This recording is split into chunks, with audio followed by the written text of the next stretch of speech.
So Zohran Mamdani just became the first Muslim mayor of New York City. And 50 Cent, who is a New York native, is not too happy about that.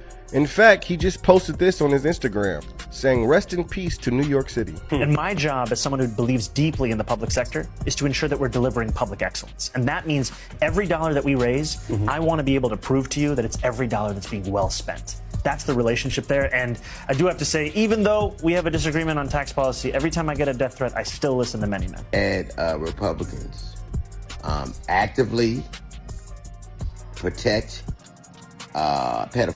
DL just went off on 50 Cent, and honestly, he didn't miss a beat. He's calling out how these millionaire celebs love pretending they're still for the people, but the moment someone introduces a policy that could actually help ordinary folks, they lose their minds. Now, as most of you already know, Zohran Mamdani just got elected as the new mayor of New York City, but before the man's even unpacked his boxes at City Hall, 50 Cent's already acting like New York's going down the drain. That's when DL stepped in, firing shots and pulling the mask off 50's so-called realness. So let's break down what really happened and how 50's overreaction turned into a full-blown backlash, big enough that even Mamdani had to jump in and respond. The working people of New York have been told by the wealthy and the well-connected that power does not belong in their hands. Tonight, against all odds, we have grasped it. The future is in our hands. So here's how it all kicked off. Zohran Mamdani just made history as New York City's first Muslim mayor and easily one of the most progressive candidates the city's ever elected. His campaign focused on rent freezes, affordable housing, and free public transit, basically putting working people first instead of catering to the wealthy elite. And that's exactly why 50 Cent is losing it right now. Right after Mamdani's win, 50 jumped online acting like it was the end of New York. He posted an image of a tombstone that read RIP NYC with 2025 as the city's year of death. Then he shared a picture of himself having dinner with his crew captioning it, "Escape from New York, hit the road, all roads lead to Shreveport." Now, if you don't know, Shreveport, Louisiana is where 50's been pouring millions into his G Unit film and television empire. He's leasing studio space, building a $50 million entertainment district, and branding the city as the new home of his business ventures.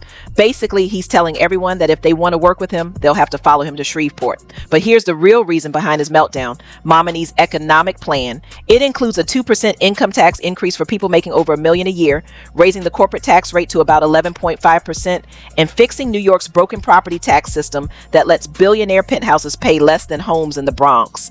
Mamdani even promised to shift the tax burden away from working class neighborhoods and onto ultra-rich areas like Central Park South, where luxury condos have been skating by with massive tax breaks.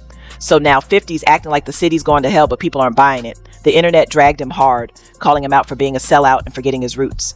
One person wrote, "The guy who sold crack to his own community suddenly cares about their well-being." Another reminded him that when he got shot 9 times, his hospital bills were covered by taxpayer-funded programs. Someone else added, "Your grandma was on food stamps." And another comment went viral saying, "Won't be long before he's in Tel Aviv kissing the wall, lol." That's when DL Hughley stepped in with a message of his own. He called out 50 for crying over policies meant to help the same people he once represented. DL said it's crazy to see celebrities who came from poverty now whining about helping the poor, especially since none of them had a word to say when Trump was cutting food stamps and using hunger as a political weapon.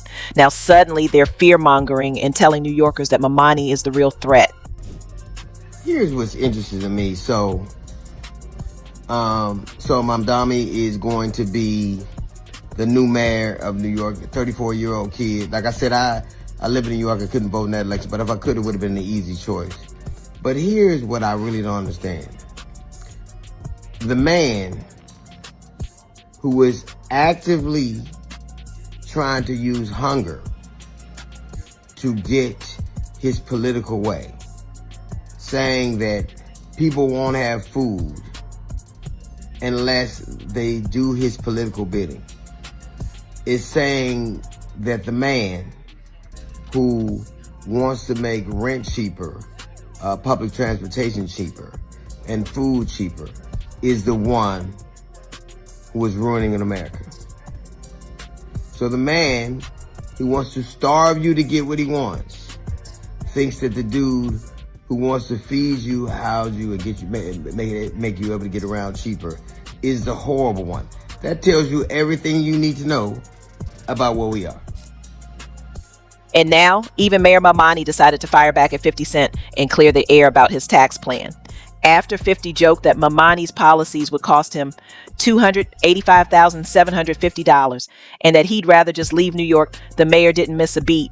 He laughed it off, saying 50 clearly has no idea how the tax system actually works, and that his plan to tax the top 1% isn't about punishing success, it's about making the city fairer for everyone. Mamdani explained that when the wealthiest contribute their share, it means better housing, safer streets, and more opportunities for the people who made New York what it is, not the ones who can afford to leave it.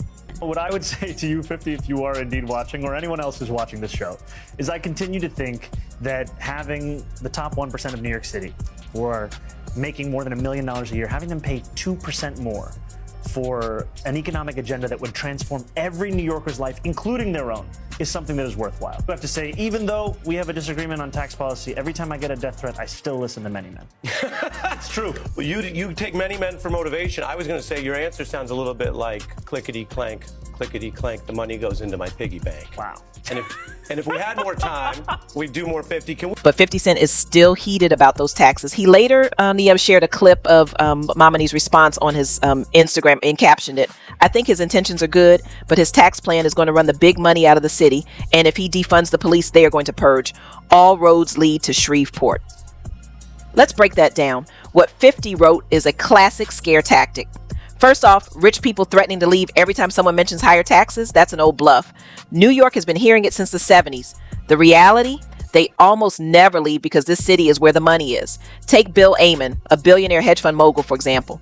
During the campaign, he attacked Zohran Mamdani relentlessly, not just on policy. He went low, posting racist content and painting Mamdani as a radical threat. He even claimed he'd pack up and move to Florida if Mamdani won. But the moment Mamdani was announced as the winner, Ammon tweeted, "Zohran Mamdani, congrats on the win. Now you have a big responsibility. If I can help NYC, just let me know what I can do." Suddenly, the same guy threatening to flee wanted to help run the city. That's the reality. It was never about leaving. It's a pressure tactic the wealthy use whenever the balance of power shifts. They bluff, act like victims, and scare the public. But they don't actually leave. Their companies, investors, and deals are all tied to New York. Florida or Louisiana can't replicate that. This whole stunt with 50 Cent in the Acme situation proves the same point. Rich people will spread fear, pretend to care about working class folks, but they'll stay richer than ever. Now, on the defunding police claim, if 50 actually read Mamdani's plan, he'd know Mamdani never proposed cutting law enforcement entirely. He wants to rebalance the budget, invest more in housing, mental health, and community programs rather than pouring millions into a department that still struggles to prevent crime. That's not a purge. It's common sense. Cities that focus on people over punishment see less crime. So while 50's post feeds fear that the wealthy will flee and the city will collapse, that panic only serves those at the top. Regular New Yorkers worry about rent and catching the subway, while 50 stresses over a tax hike he can easily pay from Houston. That disconnect is exactly what D.L. Hughley called out. People who made their name getting rich suddenly blaming the poor for problems. At the end of the day, this isn't just about 50 Cent or one billionaire throwing a tantrum. It's a pattern. Rich folks scaring everyone into thinking progress is dangerous. Mamdani is trying to make life better for everyday people. And somehow, that terrifies them. Meanwhile, those crying RIP New York aren't going anywhere. They're still cashing checks from the same city they claim is finished. So now I want to hear from you. Do you think Mamdani's plan will actually ruin New York, like 50 claims? Or is he just another one who forgot his roots once he got rich? Drop your thoughts below. I'll catch you in the next video.